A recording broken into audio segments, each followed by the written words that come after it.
and welcome to today's segment of The Power of Money. I'm your host, Michelle Graves, affectionately known throughout the United States for over 30 years, if you can believe that, as the Money Lady. And of course, if you are a faithful viewer, and I do have thousands of you, I appreciate your faithfulness and your loyalty, by the way. You know my commitment to financial empowerment, to education, to helping you and your families live a quality of life that is just marvelous. But you can't do it if you're not aware. Being in a dream state means that you're not awake. And I want you to be awake so that you can begin to make the sound decisions for you and your family that will be prospering and empowering. And today's segment is no exception. I have as my guest for the next hour a gentleman that I had on several years ago talking about water. And of course, water then and water today are just two different things. He shared some insightful information about this, and it allowed me to get an understanding and to make some major decisions in my own life. I'm having him back today to bring me current, particularly in lieu of water now being on the radar for most citizens in this country. It's not a new problem, but it is a serious problem. Flint and other municipalities are dealing with this issue. So again, without further ado, I'm going to reintroduce you to a previous guest who is going to bring me up to date over the last 2 years as to the water crisis, the quality of water. What you drink is really what you are. And I'm just delighted to be able to share this time with him and allow you to watch it and learn some things. So without further ado, I introduce to you Tomas Englert. And how are you, sir? Great, Michelle. I'm doing great. Thank I you. want to say how delighted I am to have you back on the show. I appreciate it. Thank you for having me. Oh, it's always a delight. And I wanted you, let's begin by you giving your story. Great. Yeah. Well, I can begin by how I got into the water business. Yes, that would be helpful. I'm an architect by trade. You build things. Yes, I build things. So I was very connected. I've traveled quite a bit with architecture, and when I was in the university around the American Southwest, so water was on my radar to a certain extent. When I was at coffee shops and reading papers and things like that, it was very much a part of my daily life. Okay. By having that. So I started out in architecture. I knew that in a building you need water. You need certain aspects of a building to make it live and be alive for us to live in. And so water was one of those very important necessities that we need in a house. So I knew it was important, but of course, every day when you're living with water, you sort of take it for granted. Yeah, you take it for granted. You do. Yeah, it's just not as much, in our thoughts, even though we consume it every day. So, I got jettisoned out of the architectural field in '08, much like many people did in their career path, and I just decided to go into hospitality industry, and to survive, I did that for a few years. Knew that was not where I wanted to be, and just long term, it's a perfect, fine career for many people, and I did well with it. I enjoyed the people. I love people. So, and then I came across a guy who was talking about water at a happy hour event one time, and he just as a pause. Yes. You never know what you're going to run into at happy hours. Networking. Don't turn your nose up on it. Yeah, it's unbelievable. So I mean, everyone did laugh. Okay. It was funny. when people bring up water and our water, and many people get a chuckle and get a laugh out of that. And it just was one of those things where I also chuckled, but I was really like, I'm intrigued here. So I listened to the presentation, took the guy's information, and he was from LA. So obviously, as we know, LA has very serious water issues. Yes, they do. And like many other cities, I was just out in Vegas, and they have serious water issues. Yes, they do. Just look at Lake Mead, and you'll be able to. Yes, they do. You'll be able to see real quick. Go Google Map that, right. Google Earth that, and you'll be able to see yourself. Yes. But very, very incredible. Just all these things kind of coming up upon my radar, and so I started looking into it more.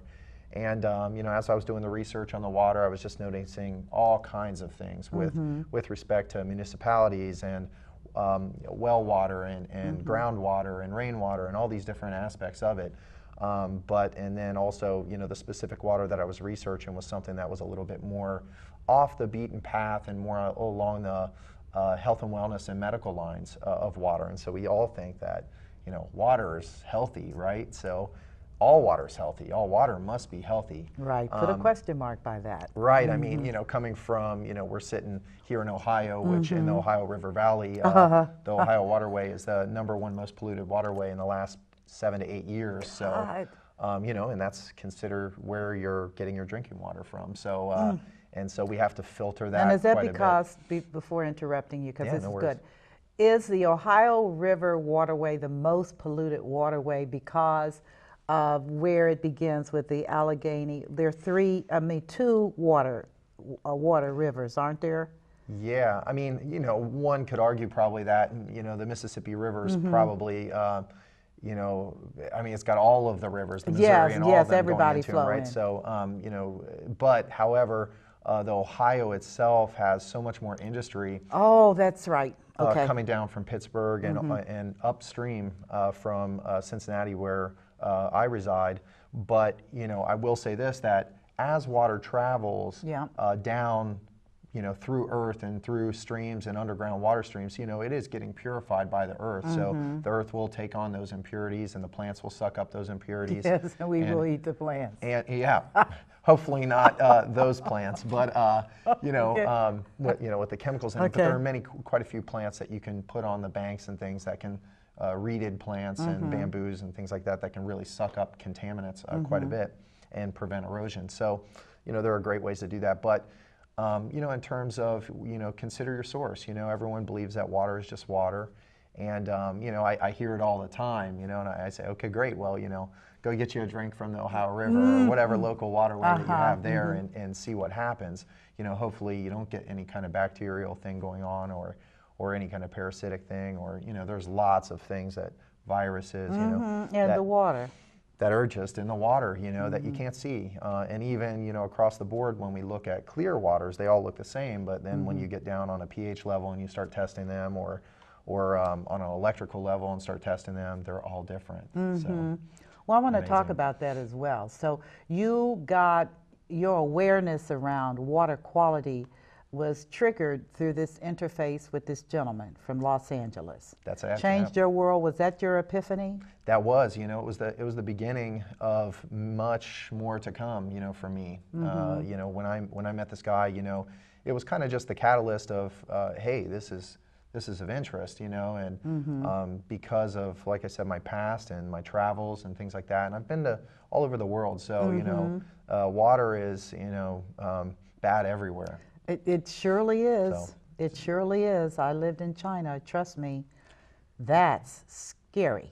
Yeah, yeah, the water is everywhere, but there's a small percentage of fresh water on the planet. So, I mean, in California, they're talking about desalinization now and things like that. And, that's all good and great. However, you're losing a lot of minerals that the body needs in the water when they're going through the distillation process and stuff. Getting Well, explain to my potable. viewers what that is when you talk about desalinization. Well, What is that? desalinization is basically going to, well, you can't have that much salt or sodium in the water. It's just too much for our body to take, although our bodies do need salt, for our body to survive and the electrolytes. Yeah, the electrolytes and all the neurotransmissions to flow Right. through our body accurately, so we have motor function. However, the desalinization is going to create a water that they have them on naval ships. I have friends in the Navy, and when you're out there in the middle of nowhere, you're desalinizing the water. So they take ocean water and process it. that's right. They process it, and although I don't know all the scientific background of how desalinization works, I know what type of water that it's creating in terms of an acidic water that is null and void of all the minerals and nutrients that we need. Because what happens is when water flows down from when it rains on a mountaintop or Right. something of that lines, it flows down and it collects the geology and the minerals from the geology, and the salts and things like that. And water is a liquid mineral, so you want your water to have those minerals in it if you're consuming it for yourself.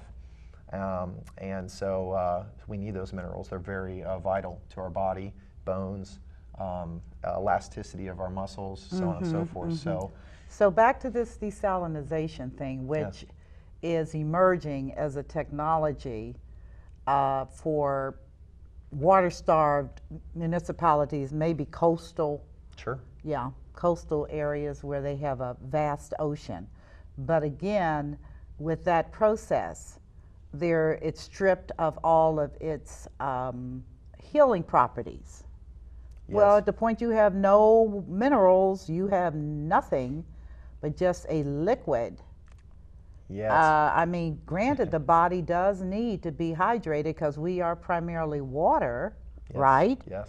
But at the point you're ingesting a liquid that is devoid of all of the natural attributes that the body needs, is that an answer? Unfortunately, that is the answer. That's the answer. That's the current answer at the moment, I believe. You know, and you know, fortunately, I don't live you know, on a coastal area, so you know, I don't think I will. We're fortunate. You know, we just got quite a bit of rain, and you know, some would be upset that it flooded things, but you know, we are lucky that we do have rain, and in the Ohio River Valley, and in the east here, and it's really nice, and I kind of revel in it. I love it, but you know, that's because I'm so connected, I think, to water. I think you are. That's I have what a newfound love of it. So my question, because I do have a friend of mine who has kind of put his life on the line in this whole water genre,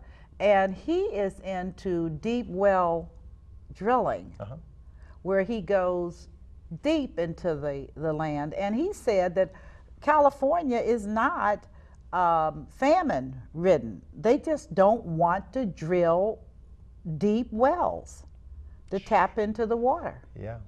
Yeah, you know, So the politics are just convoluted. it is, and you know, there are probably two sides to that argument, which I'm not privy to per se. But you know, just give him the opinion maybe on why it might not be, is simply, you know, they have a lot of erosion issues as it is, I think, in California. The ground might not be as stable for that kind of drilling, and maybe on a large mass basis. it's possible, you know, so if you drill, you might create sinkholes and things like that. I don't know. I know that the geology here in this part of the country is much more stable, you know, hard stone rock, and granites, things like that, real hard. So, you know, when you drill, it's like creating a hole in your countertop, you know, where it stays there, and you know, it's not going to. That's right. And so you can drill more easily, I believe, in this type of part of the country than maybe that part. Okay, because I do know also in Africa that deep well technology is taking hold, but it's been so politically charged and just everything, and expensive, and they don't have the money. But Africa truly should not be experiencing a drought, because 40 feet down is plenty of fresh water. I have heard. I've heard that. It's true. I've seen it, and it's Yeah. amazing. But again, because of the politics, everything is political. Everything, how resources get Sure. allocated, who pays for what. But that is a real possibility as things move along, because again, that's a food basket. That's where the soil has not been polluted. Yeah. The poverty has kept them from engaging in all of the things that have happened over here in terms of over-fertilizing, the corrupt fertilizers. And so our soil over here is sick, versus over there where they have excellent soil. It's dry, but it's excellent, and they just need water. So we'll see how that rolls out. Well, and you actually bring up a good point with fertilizers and things like that in terms of water quality. Yes. I was just up in Columbus. I do quite a bit of business in Columbus. And you know, they had some times where I was up there where you should not drink the municipal water. Whoa. Because of the fertilizers and the runoff from the farms. Yeah. Columbus is a farming. High nitrates. Yeah, farming area. It really is. Yeah. Well, you know, you got Cincinnati where we live, and I'm going to tell you, I don't touch the water. I don't care how many notices they send in the mail saying the water is fine. And I'm like, if memory serves me correct, we have one of the largest concentrations of chemical companies in the United States. Yep. And many of them are perched on that river. They are upstream. Upstream. Yeah. Upstream. And then I said, we have had the issue of radioactivity from phenol, which people seem to have a memory lapse. That radioactivity and the isotopes from that don't dissipate in the water quickly. So you got that going on. And so this is why I wanted you on again, because many people were not aware of what is and has occurred and what can we do as individuals first to begin to alter or change our lifestyles so that we can survive. You changed my world. I'll be candid with it. I don't drink the same kind of water as other people drink, and I don't do bottled water. Why don't you talk about bottled water and plastic water? Yeah, I mean, you know, simply, and these are all things that I didn't know before I knew them, you know, and tested them for myself, you know, which not as many people are doing these days, you know. But some are starting to get, you know, pick up that ball and run with it. But, you know, really it's just about awareness. So when I started doing research on bottled waters, you know, I started finding things like, I mean, there's a great documentary that you can get on Netflix or somewhere out there, maybe YouTube, called Tapped, T-A-P-P-E-D, Tapped. Okay, T-A-P-P-E-D. Yeah, and you know, that's just a documentary that you can watch that's about the bottled water industry, actually. So it turns out that the bottled waters, most bottled waters that are, you know, called anything, glacier water, spring water, this water, that water, water, whatever they're calling them, you know, for marketing purposes, mostly the water is just a filtered water of some sort, and in most cases, it's reverse osmosis or distilled water, which is again null and void of those minerals that the body needs. So, you know, when you test them, they're going to turn out to be more acidic on a pH level, when our body, in fact, and our blood needs to be about 7.365, slightly alkaline. That's where we're born, and that's where our blood remains. Now, all the rest of the organs and stuff in our body have different pHs and need to be different pHs, but considering that your blood is about 90% water, the water is very important, that it has a nutrient density in it, and then also that it can allow for your blood cells to flow freely. It's a solvent. So that is interesting. You call it a solvent. Also, I was going to say on this issue of bottled water, which I never paid attention to, because 20 years ago my claim to fame is I don't drink that water. I drink bottled water. Sure. And then I discovered the bottled water may be sitting in a warehouse for oh my God, it's not fresh. Water. Unfortunately, so that's another thing. Okay. So you know, when water is rained down naturally, you know, it has the process that it goes through the geology, through our streams, down the mountainside, etc., over waterfalls. You know, these are the kind of things that create living water. Okay, that's important. Living water. Living water, right? Okay. And we want a living body. So, so that's one of the things that bottled water unfortunately doesn't have. Is it's not as, because of the, you know, production, distribution, and storage of the liquid before they need to deliver it. I've seen pictures of big packs of bottled waters on tarmacs getting, you know, beat down by the sun, and, and light and movement will break down the property of that liquid, and so and temperature can also do it as well. That's why we heat up water to make tea, because it breaks it apart.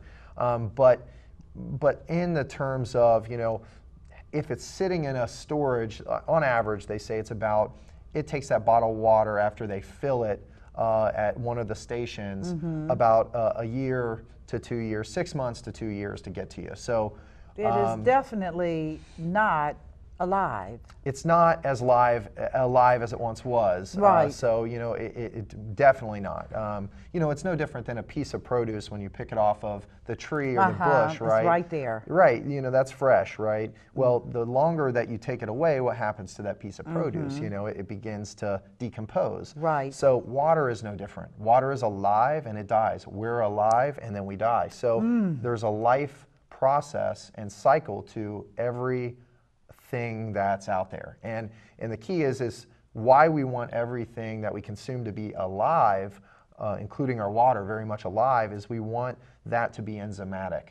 We want that to allow to be a solvent to clean out our digestive tract and really cleanse and push things out. You know what, Tomas, this is what I struggle with so badly, because it is a miracle that most people are even alive.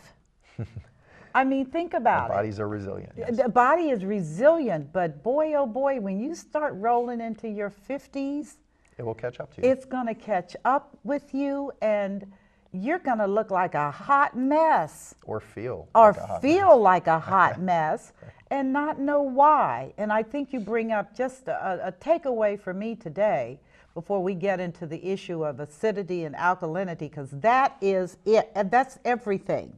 Yeah. That's everything. But the takeaway is that water, you want living water. Yes. Because we are living organisms, and the water acts as a solvent to wash and clean our body and our organs and our blood. Yep. So, and since we are predominantly water, it's essential that we have living water, correct? Oh, absolutely. Is that a proper assertion?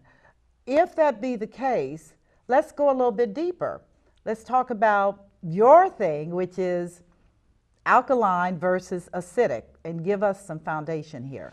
Yeah, so that kind of started out, again, I didn't know much about the subject. It's something that we learn very early on in elementary school, or early education.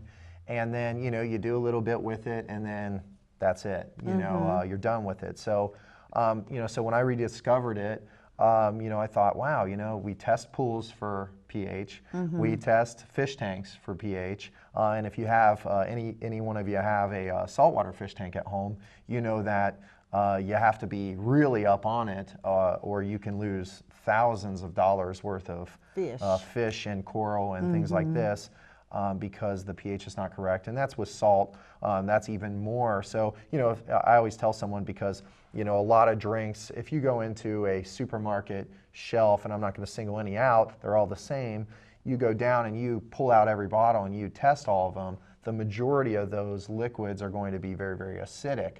So if you took any one of those liquids, took a saltwater fish tank like our body, and you pour them into the fish tank, it's going to kill thousands of dollars worth of sea life. So, which is exactly what it's doing to the inside of our body. Wow. And so, and that's because it's acidic. Very acidic, yeah. And oftentimes, they're a lot of the drinks are filled with sugars. High sugar means sugar turns to acid, acid turns to sickness. So, basically, when you have high levels of sugar in these sports drinks, energy drinks, sodas, all sugar. I mean, you just have to look at the back and see how much and I don't mean to get in it. sidetracked off that, because No I really, I came up under extreme criticism, because I said, and I'll say it again, sports drinks are, I don't care how athletic you are, there's no way you can ingest tons of sugar in the form of high fructose syrup into a human body and have it going on, because sugar is acid, and acid is food for cancer. Yeah, that's documented. It's evidenced. Yeah. So why do we drink the Kool-Aid, so to speak, and believe something? Good. I know it tastes good. It's highly addictive too. I mean, my God. I mean, you can become a sugar addict just like that in America. But back to this acid. The human body cannot tolerate acid over time. That's right. And I'll just give a quick, brief thing. You know, if you take, I mean, you could do this at home. I saw this on YouTube. Okay. Where, you know, just to kind of put it into play here, if you have a drink, a soda, for example, or anything that has high levels of sugar in it, and you put it into a pot and you heat it up to 98.6 degrees, which is our body temperature, and you just look to see, I mean, this is how they create candy, right? Oh my gosh. Caramel and things like that. So it becomes viscous and, you know, harden, right? Water? No, actually, anything with sugar in it. Oh, anything with sugar. Okay, Yeah, so you put it, okay. So if you put like a soda, for example, into you know, a pot and heat it up to 98.6 degrees, it's going to become viscous. And when you're drinking that and your body is 98 degrees, you're gonna cook yourself. What do you think's happening inside your body? Your blood is now becoming viscous. So we wonder why we can't heal quick enough. Well, the reason is you know, if our blood was like a highway, a superhighway, and I'll get back to that acidity in a moment, then your blood needs to travel freely, right? We don't all want to sit in a standstill on a highway, right? You know, well, nor do our white blood cells. Okay, so our white blood cells want to be moving as swiftly as possible throughout our body to repair. Right. And if they're held up by the viscous red blood cells that are null and void of the things that they need, then and their electrical charges where they're clumping together, then you know nothing is getting through there. And so that's what creates disease, because your disease can propagate throughout your body and your white blood cells cannot get there to help. So in acidity, in terms of any acidic waste that you have in your body, obviously we want that to be out. That's through number one and number two, right? So that's how we eliminate. And if we're not eliminating acidic waste out of our body properly, that's what builds up in our body and creates aches and pains, and then becomes, you know, diseases like arthritis, you know, rheumatoid arthritis, and so on and so forth. That's just the inflammation that acidity in your body creates. My gosh. Yeah. That's powerful. Yeah, it's unbelievable. I mean, no, really. Yeah, yeah. Is this, may I just ask, is it reversible? It is. See, that's the thing. You know, at any point in time, you're never too far down the line. Now, you might be sick and you might be on X amount of medications. You might be having all these issues in your life, but it's never too late to change. Now, our cells, I think it's something like every 700 plus days or something. Maybe it's like 7 months. It's one of those 7 numbers. I remember reading it, and I just can't put my finger on it at the moment. But, you know, literally over X amount of time period, your cells completely regenerate. Now that's only if you're giving them the right things to regenerate. Now if you're just regenerating something bad, then it's just something bad that's recycling in there and you can never get it out. So, and that's going back to what water is at its foundation, which is a solvent, and it cleanses and flushes and gets things out. No different than it cuts through rock, stone, steel, whatever you put in its way, right? Right. So that's that what's is so gonna powerful. Do. It's amazing. I mean, that is something that we take so for granted, but it is so essential to our health and our well-being. Well, and that's exactly brings me back to the point of, you know, all the liquids that we have out here in the market are unfortunately all very acidic. So you get into the supermarket and you start walking around, and 85% of the foods and drinks in the supermarket are acidic. So, you know, it's very hard in today's world when we're getting all of our food from those places, other than maybe, you know, the 1/16th of the little produce section that's in there, right? Or maybe 1/64th at this point, you know, because they sell so many other products. But, you know, basically the bottled waters and the things, if we're just talking strictly about water, even waters are acidic. So, you know, people developing acid reflux and these kinds of things are from this acidic condition that's in the body. And I believe that it can simply be reversed just by creating something that is more alkaline. And, you know, not only chemically, because everything's a chemical, water's a chemical, food's a chemical, dirt's a chemical, everything is a chemical. So we all try to be as chemical free as possible, but we are chemicals. However, in a healthy organic sense, you want something that is natural. You don't want something that is a chemical compound of sort that you can't pronounce, or, you know, that you don't know what it is, you know. And that's why I've just developed a habit of becoming a label looker, you know, and seeing, right? But even on water. Flip it. Yeah. See, this is the other thing. You know, people look for foods, they get to that point, but then they forget about water. And so what's in water? So they'll create a distilled or reverse osmosis filtered water that is null and void of chemicals, of minerals, but then they put back in chemical compound minerals in the water to make it alkaline. Because let's face it, alkaline is becoming the new health trend to do. It is. I was at the store, and I did see at one of the major box companies, food box companies, their own private label alkaline. And you know what? A red flag went up in my head, which is, oh no, oh no, you kidding me? What have they got in this water? That's right. You know, it just, you know, but it's great. It's raising awareness in one sense. Yeah. On the other sense, you know, what it's doing to your body is not necessarily the best thing. I mean, we have doctors into town to talk about the physiology of drinking a chemically induced, non-organic chemical mineralized water versus a electrically changed water that becomes alkaline electrically. In the differing effects, because you know, a lot of times when I talk to anyone in the medical field, they say, hey, listen, you can't be too alkaline either, and I agree with them completely. Totally. You know, you can go into alkalosis just as easily as you can go into acidosis. So you know, that's why we're not drinking bleach or any of these kinds of things, because they're such high alkaline. And so, you know, you know, there's a lot of things out there, a lot of information, and that you have to sift through. And I'm just grateful that I've been able to, you know, come across all this stuff and kind of piece all the puzzles together, you know, pieces of the puzzle together. We know that we need clean water, free and clear of chemicals, but then, you know, a water that can even be more healthy. Now, everyone's always asking, how can water be more healthy, right? But it can. You know, not only do you filter it and make it keep the minerals in through the filtration process of differing media that it runs through, no different than the earth. That's what the earth does as it runs through geology and media and dirt, soils, picks up different things.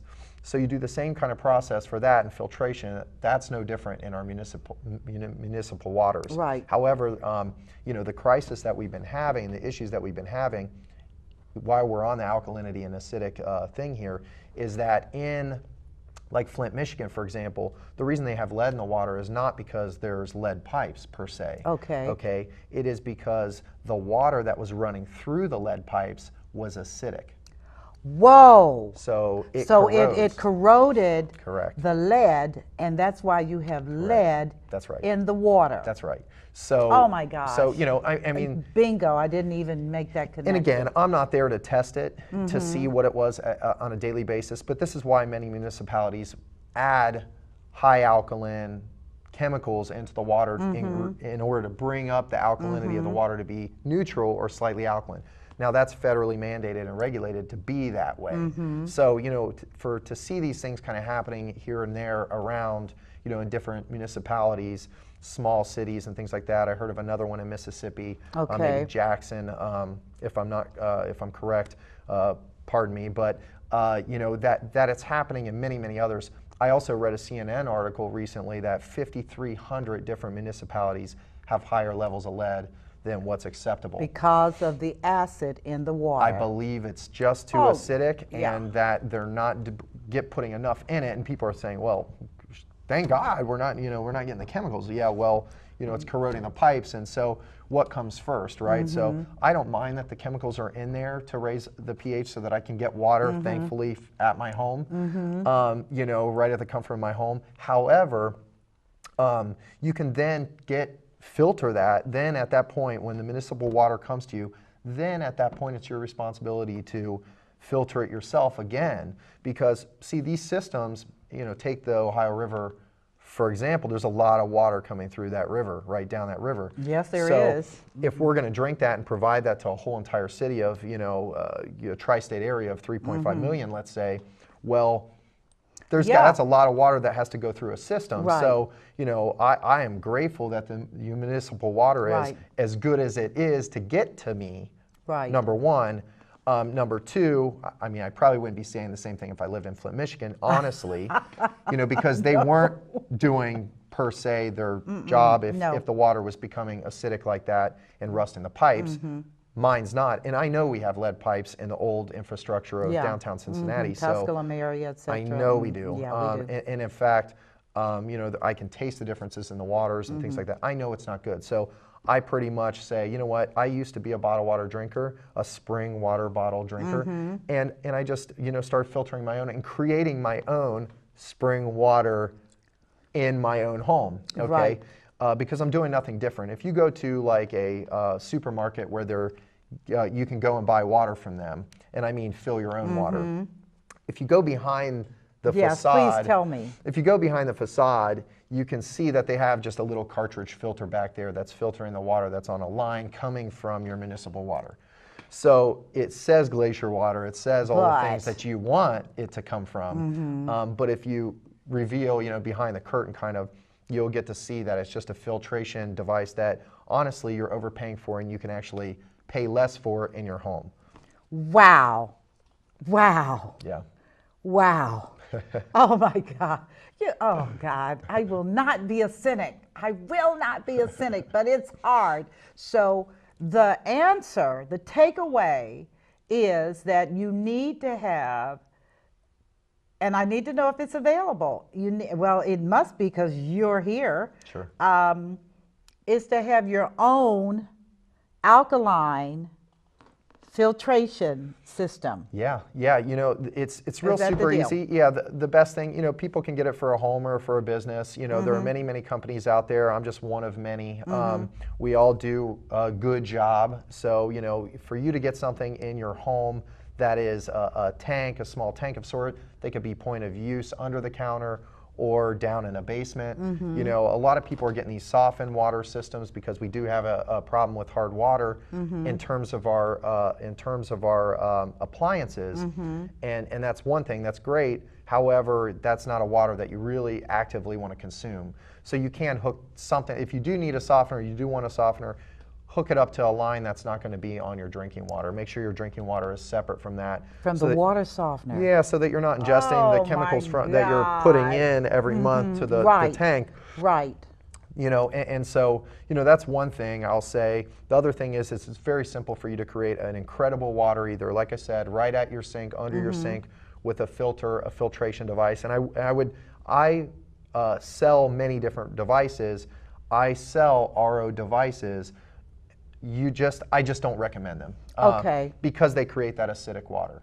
So, well, I'm not interested in anything, but you bring up a that's point, right. And I've got a red flag because I do have on my water line, because of the hardness of the water in southern Ohio, I have a water softener.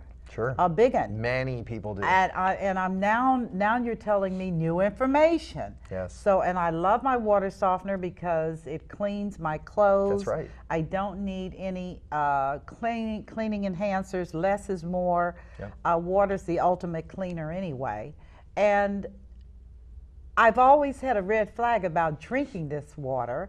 So I don't drink it, but I do shower, which is absorbing into my skin. Yes, unfortunately. It does. I mean, your skin is an organ, and that's water. So just for my situation, I need to reconnect my water softener into just the washer and dryer and kitchen. I mean, does your alkaline system work with a water softener? Yeah, less so, because of the chemicals that is being put into the water. So, so this is the thing, you can read simply, most people get their salts and things, and potassium and things like that from, a Home Depot or something like that. It's simple, you can read the ingredients on there to see what it is, and then you can Google it if you'd like. But the key is I don't even use a softener in my home. Only because I use a massive filter that I can also reduce the level of calcium or hardness of the water just through filtration, not even with a softening system. That's amazing. You can actually do that? You can, yeah. With the size of the tank has to be substantial enough in order to have enough media in it in order to do so, but you absolutely can reduce that and still protect Well, your we'll skin, talk about protect this your things. off air, because I thought I was doing a bright thing And That's I'm all just right. telling you, I mean, people, you try to aim hard and you try to aim right. And again, you've given me information I did not have. And so now here we are. Well, and that's the thing, hard water is very much prevalent. Yeah. And people have made great businesses on water softening because, in fact, it does protect your appliances. It will if you're definitely. going to put that in at a certain price point, and then your hot water heater is double that price point, you're going to want to go with something like that so it protects your hot water heater. Period. I get it. But in terms of healthful water and Right. drinking and creating healthful water, a filtration of just pure water and null and void of the chemicals, and then we create. We also have been studying a device that is a medical device used over in Japan, and it basically does create an electrified alkalized water. So I used to think it was just alkaline, right? It was just Okay. creating an alkaline state. Well, alkaline is a chemical change. Alkalized is actually an electrical change in the body. So it's not doing anything bad, because if you have high levels of calcium that's coming into your body, it can actually have a ill effect Right. on your digestive tract and things like that. It can build up in the heart. It can build Yeah, up in yeah. different places and create bad things to happen. But a electrical change in the water, no different when lightning strikes the earth 22 times per second and electrifies the water that's in it. That's why you don't want to be outside in the water in an electrical storm, because it electrifies that water. Just the same, it's called disassociation of water. And so we have a device that actually electrically strikes the water and creates that disassociation in the water, so it makes it even more healthful to drink.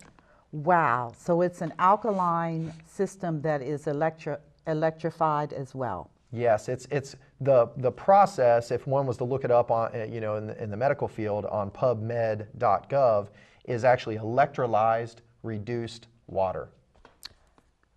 And what is the impact upon ingestion when you take it in? Well, many different things. It seems as though, lots of my own personal issues, greater amounts of energy, right? If our body is an electrical being, And it right, is. That's our nervous system. It That's is. nothing but electricity. then we need to take in things that give us electricity, right, and give us something that's Yes, alive. So fruits and vegetables have that electricity to them. They do. They based do. on the umbilical cord that you're separating it from. And then water is the same way, because it's being electrically charged by lightning. So as it comes across the earth, now as it sits in a pool of standing water, it's going to have less of an electrical charge than if it were running over, in a thinner stream, crashing over rocks and in the mountains.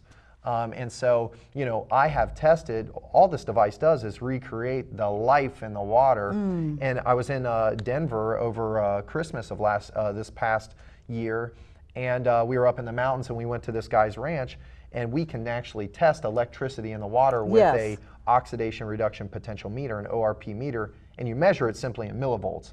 And you're looking for a negative charge in any liquid. Okay. And so we went and tested this guy's water up in the mountains. And how at was this it? ranch. How was it? It was actually negative 400, which is really good on the scale. If you have, negative 800, 0, and then positive 800, which most between 0 and positive 800 is where most other liquids stand out there.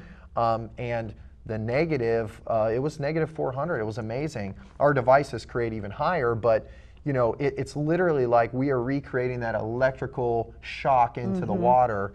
No different than if someone's dying and they need to be brought back to life. Right. They're shocking them back to life, right? Right. So this is not a shocking you, right? Like that. It's not going to hurt you. Right. It's a daily thing. I've been drinking it for 5 to 6 years now, and it's a daily thing, that little bits of it, so you get greater amounts of energy. I've Well, I will say to experienced. you, I don't know. How old are you? So I'm 35. You look great.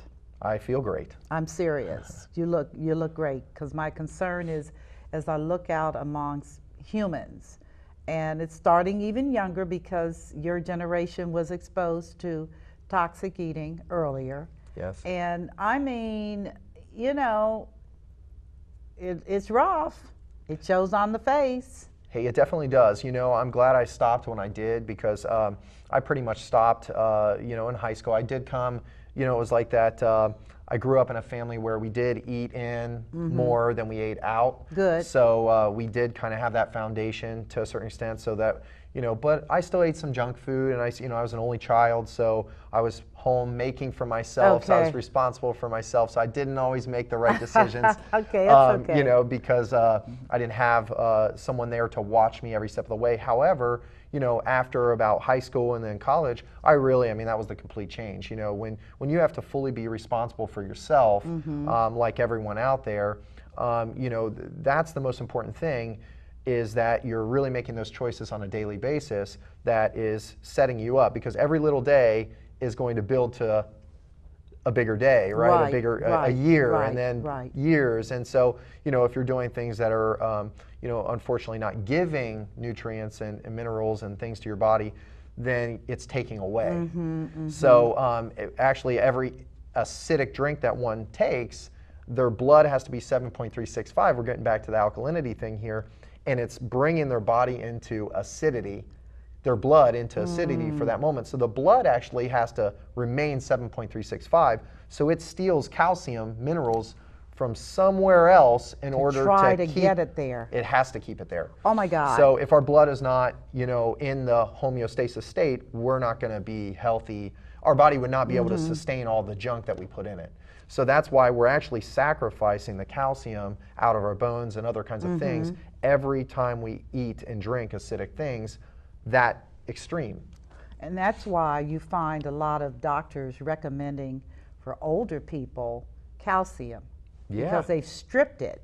Right. They've stripped it, and they have now dealing with osteoarthritis and osteoporosis and arthritis, all of that because calcium has been stripped over time to keep your body alkaline. Am I correct? That's correct, yeah. Oh my God. To keep your pH there. Oh my God. Is this stupid? Yeah. This is counterintuitive. This is dumb. It's just not, we're just not educated for the most part. I know on it. we're not, but there has to be a real commitment, because as I share with people, they say, why would you as a money lady focus on health? And I said, because it doesn't matter about money if you're dead.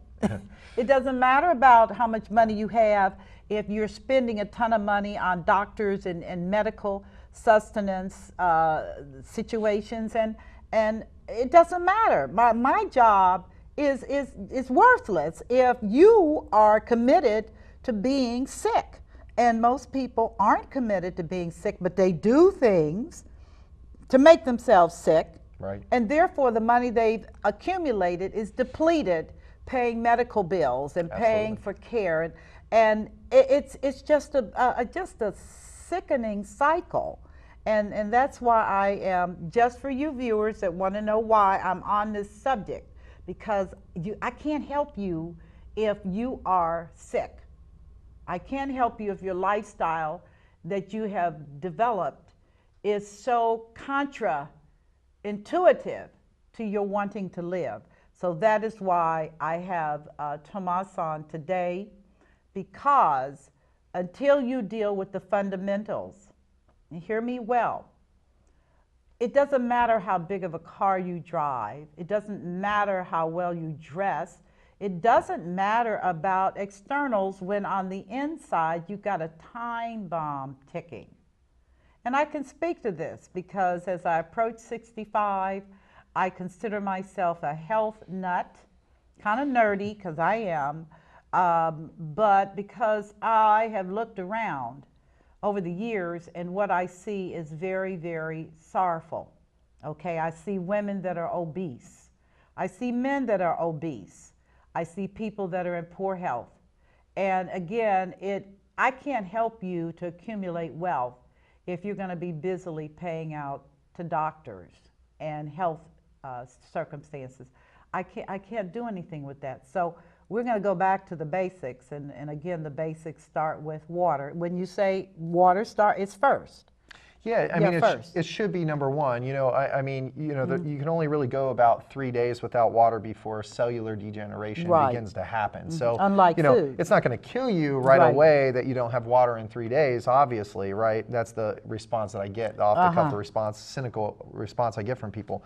But I just tell them, I said, it's simple. Your cells are, even more water than we claim that our body is. So some would argue that our cells are 99.9% water. They're like a sponge they are. with nutrients and things. So, you know, basically you just want your cells to be duplicating correctly, so you want the proper things to be in there. So, you know, and that's why I believe that probably cancer is so abundant and prevalent, you know, prevalent actually, is because, you know, the cells are duplicating themselves in erratic in ways.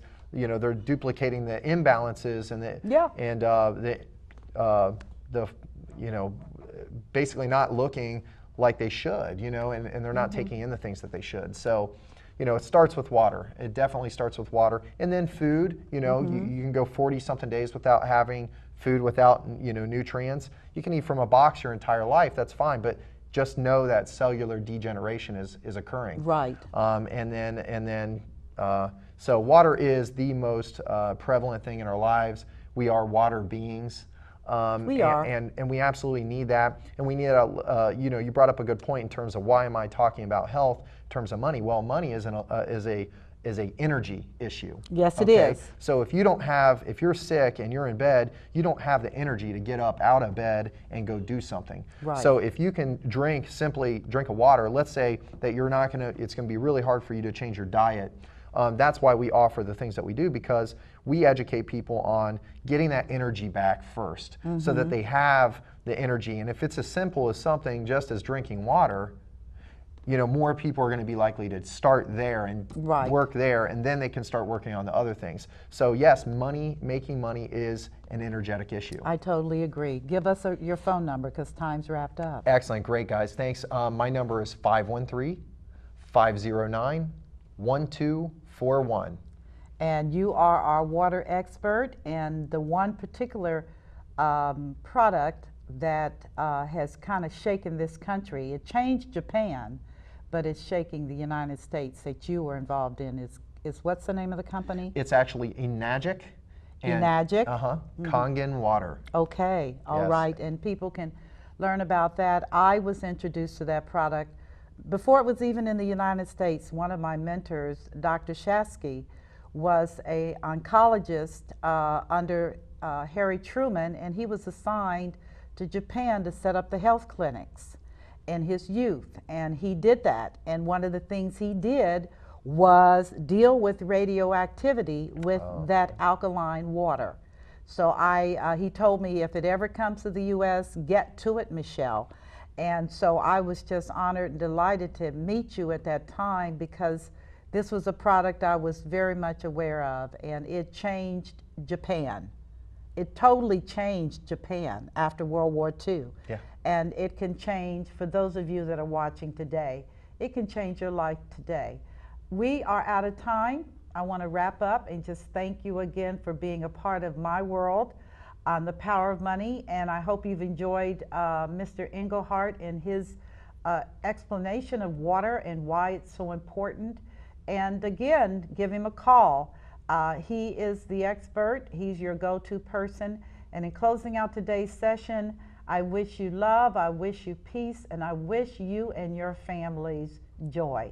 See you next time. God bless.